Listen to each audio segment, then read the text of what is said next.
உங்கள் favourite TV ஷோக்களை இனி miss பண்ண தேவையில்லை. ZEE5 இல் முற்றிலும் இலவசமாக காணுங்கள். இங்கேயும் எப்பொழுதும். அனி அனி ஆயுஷ் ஒண்ணும் இல்ல. ஓகே தானே? நான் நல்லா இருக்கேன். அனி நல்லா இருக்கேன். நான் சொல்றது கேளுங்க. எனக்கு தெரிஞ்சிருச்சு, எல்லாமே தெரிஞ்சிருச்சு. என்ன தெரிஞ்சு போச்சு? வேற என்ன, இந்த அட்டாக்கை யார் பண்ணதுன்னு எனக்கு தெரிஞ்சிருச்சு.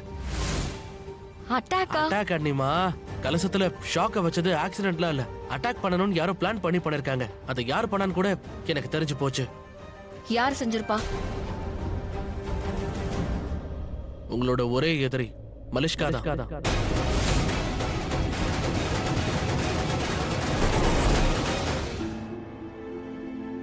லக்ஷ்மியை கொலை பண்ண யாரோ முயற்சி பண்ணிருக்காங்க. நான் அவனை விட போறதில்ல. அவனை நான் தண்டிக்க போறேன்.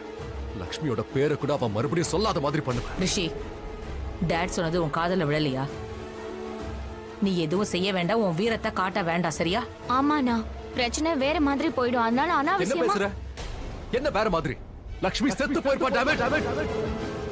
அதுவும் என் கண்ணு முன்னாடியே, நம்ம எல்லாரும் முன்னாடியும் லக்ஷ்மியை கொலை பண்ண பாத்திருக்காங்க. அது ஏதோ சாதாரண விஷயம் மாதிரி சொல்ற.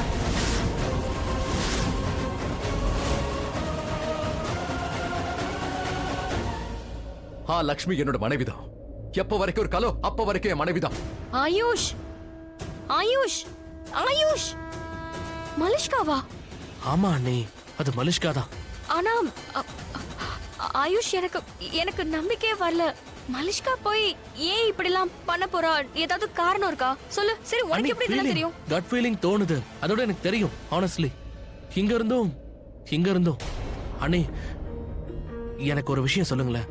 அங்க கீழே இருக்கிற அத்தனை பேர்ல யாரு உங்களை இந்த அளவுக்கு கஷ்டப்படுத்தணும்னு நினைப்பாங்க சொல்லுங்க? அதுவும் இப்படி எல்லாம் பண்ணி உங்களுக்கு புரிய மாட்டேங்குது. அண்ணிமா, நீங்க ரொம்ப நல்லவங்க. உங்களுக்கு விரோதிகளே கிடையாது. இந்த உலகத்திலே உங்களுக்கு ஒரே ஒரு எதிரி தான் இருக்காங்க. இதோ இந்த மலிஷ்கா தான். அதுவும் ரிஷி ப்ரோ விஷயத்துலதான் இந்த பிரச்சனை எல்லாம் வருது. நீங்க அவரை விட்டு விலகல, அதனால அவளுக்கு கல்யாணம் ஆக மாட்டேங்குதுல்ல. அதனால உங்களை அவ எப்படியாவது அழிக்கணும்னு பாத்துக்கிட்டு இருக்கா. That's it. இப்படியா செய்வா? அவ என்ன கொலை பண்ணுவாளா? ஆயுஷ், மலிஷ்காவுக்கு என்ன பிடிக்காதுங்கிறது எனக்கு நல்லாவே தெரியும். அவளுக்கு ரிஷியை ரொம்ப பிடிக்குங்கிறதும் எனக்கு தெரியும். ஆனா இந்த அளவுக்கு அவ இறங்கி வருவான்னு நான் கொஞ்சம் கூட நினைக்கவே இல்ல. எனக்கு இப்ப கூட நம்பிக்கையே இல்ல.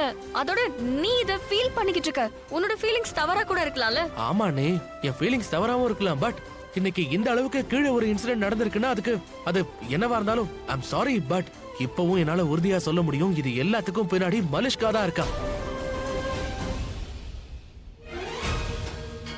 இது என்னது? இதுவா? போலி தாடி அண்ணி, அந்த பூஜை பண்ண வந்தாலும் ஆளு. அதான் அங்க பூஜையில உட்கார்ந்துருந்தானே அவன் தானே உங்களை கலச அபிஷேகம் பண்ண சொன்னான். அந்த கலசத்தை தொட்டப்பதான் உங்களுக்கு ஷாக் அடிச்சது. இந்த தாடி எங்க கிடைச்சது தெரியுமா? கெஸ்ட் ரூமுக்கு கீழே ஜீப் கிட்ட கிடைச்சது. அதோட இன்னொரு விஷயம், கெஸ்ட் ரூம்ல ஏதோ உடைற சத்தமும் கேட்டுச்சு. ஆயுஷ், கெஸ்ட் ரூம்ல நான் தான் இருந்தேன். ஆனா நான் எதையுமே உடைக்கலையே. நீங்க உடைக்கலனா வேற யாரு உடைச்சா? அப்படின்னா கெஸ்ட் ரூம்ல வேற யாரோ இருக்காங்க. வேற யார் இருப்பாங்க? தோ இந்த தாடி ஓடிட்டு வந்தவன் தான் இருக்கணும். அவன் ஹால்ல இருந்து இந்த பக்கம் வரத நான் பார்த்தேன். ஆனா சந்தேகப்படல, நான் ஈஸியா விட்டுட்டேன். பட் இந்த தாடி எனக்கு கிடைச்சப்போ எனக்கு சந்தேகம் வர ஆரம்பிச்சது. அதான் சொல்லுவாங்களே, மண்டவாளம் தண்டவாளம் ஏறிடுச்சுன்னு. இந்த தாடியால திருடன் தன்னால மாட்டிக்கிட்டான். கல்பிரட் அந்த ஆளா இருந்தானா கண்டிப்பா அவன் வாழ்க்கைய அவன் ஜெயில தான் கழிக்க வேண்டியிருக்கும். இந்த தாடிய பாருங்க அண்ணி, இது அவனோட தான். எனக்கு தெரிஞ்சு இப்ப அவன் கெஸ்ட் ரூம்ல தான் இருப்பான். அவனால ஓட முடியாது, அது இம்பாசிபிள். கீழே இன்ஸ்பெக்டர் மேடம் நிக்கிறாங்க, எப்படி ஓடுவான்? அப்படின்னா அந்த போலி பண்டிதர் இன்னும் கெஸ்ட் ரூம்ல தான் இருக்கான்.